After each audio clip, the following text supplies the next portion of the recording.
Well, I chose to write a story about Ramiah because I know that he's a very impactful and powerful advocate for returning citizens and justice reform. Back in 2000, I believe 10, he came into the law library. He had just got kicked out of medium security prison, sent back to Max. The food was horrible in New Lisbon. So essentially, he got everybody not to go eat. So he organized a protest for several days, and apparently it was very effective. They put the units on lockdown. They was interrogating people like what happened. They found out Ramiah had something to do with it. Gave counter reports, tried to scare people into, but he fought it and he won. So that was my first initial introduction to the brother, Ramiah Whiteside. Part of being Ramiah's assistant, I was able to give him his messages. And there have been hundreds since we lost him. Daniel Martin, he is proof that our past is not who we are. Yes. There are a few people that I would invite into my home to break bread, and this man was one of them. I want the Whiteside family to know their son, brother, husband was a good man with a good heart. And his life meant something to me and all the brothers that knew him. And you will never forget the name Ramiah. Thank you for being the man you were to so many.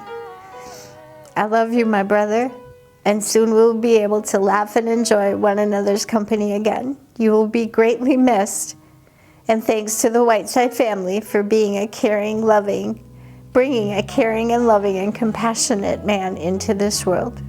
Ramiah always knew how to point me in a peaceful direction. Rest in peace, Ramiah.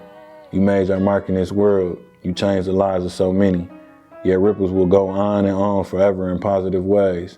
Thank you, and I pray that the peace has found you. Your brother and friend, Jimmy Manette. I was a new dad at the time. I had been in prison maybe 2 years or so when we met.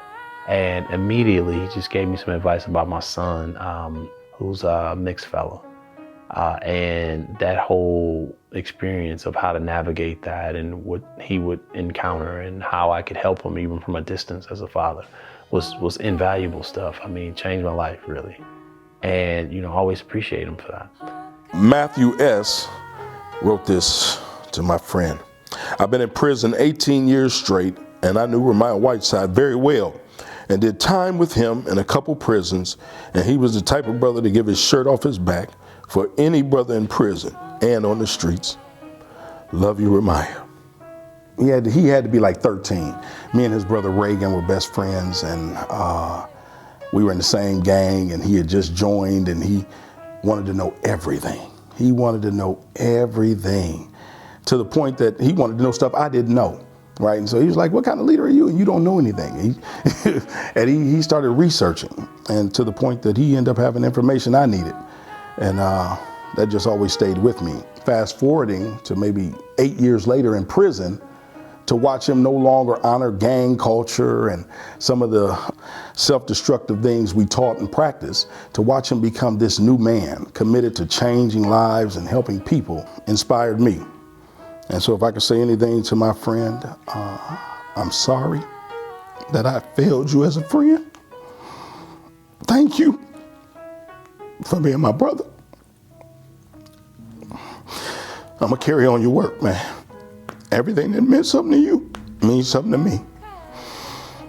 I love you. When I got the news about Ramiah,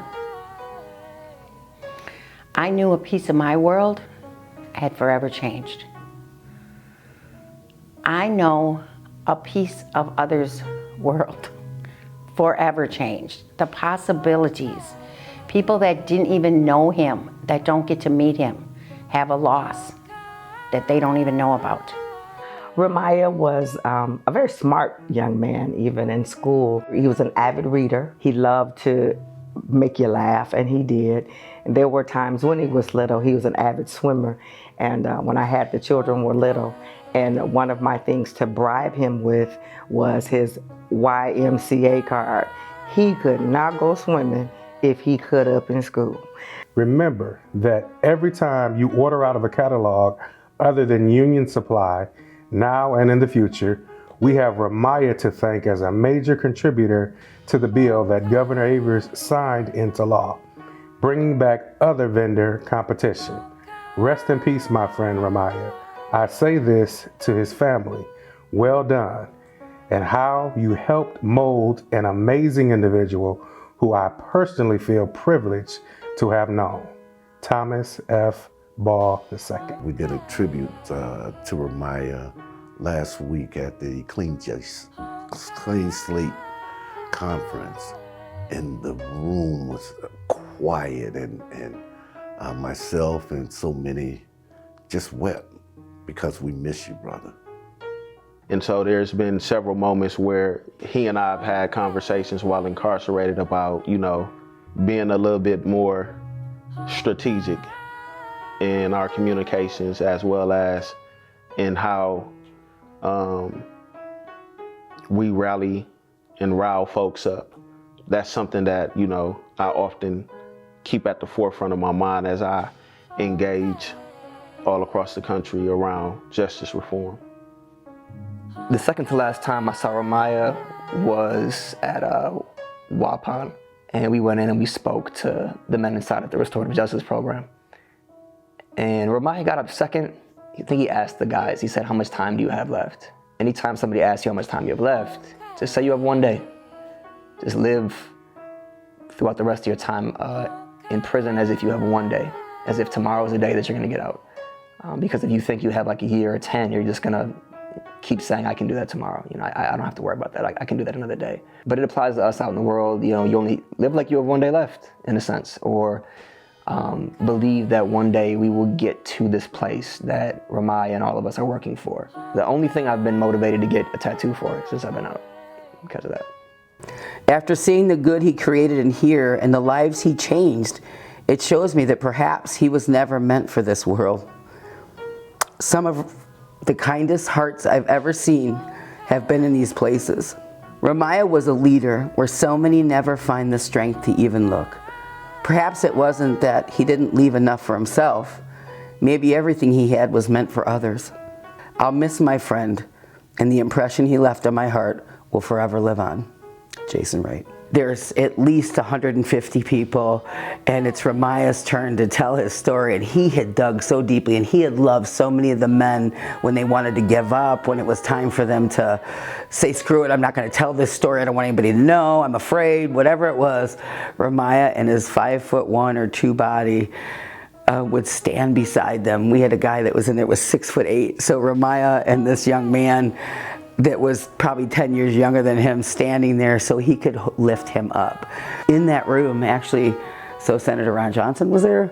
There were some other folks in there, and what Ramiah shared to love others in that room, you could hear a pin drop. I know that the impact of that story, not only for the men that he walked alongside, for me in my life, transformed my life, he moved a room in such a way that that same person who typically probably didn't think about people incarcerated decided that they were going to support seeing somebody who could transform their life like that be able to have a chance to get out of prison. And so for me, Ramiah's transformation and invitation to other human beings changes the world. And I miss him. It wasn't a very succinct story, but that's who he was every day. Whether there was a senator in the room or a person who wasn't sure if they wanted to live or die, he stood with them. That's who Ramiah was and is to this day, living on throughout. What about this mysterious dance made you cut the cord to the curtain in advance? But these are questions I can only ask the person looking back in the looking glass.